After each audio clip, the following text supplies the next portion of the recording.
Nemčiňany z neba. Nie je veľa dedín s takýmto koloritom a prírodnou scenériou.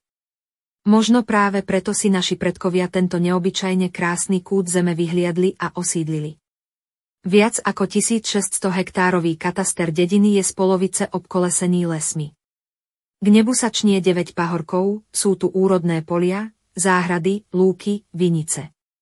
Dominantou je 775-ročný rímskokatolícky kostol svätého Michala Archaniela, ktorý stojí na kopci nad dedinou od roku 1249.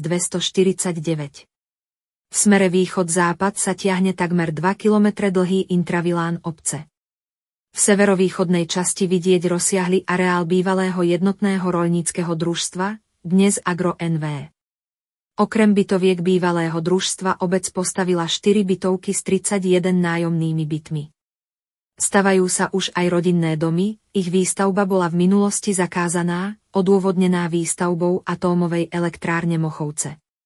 Tento nezmyselný zákaz vtedy spôsobil pokles obyvateľov z takmer 1200 na necelých 700 v súčasnosti.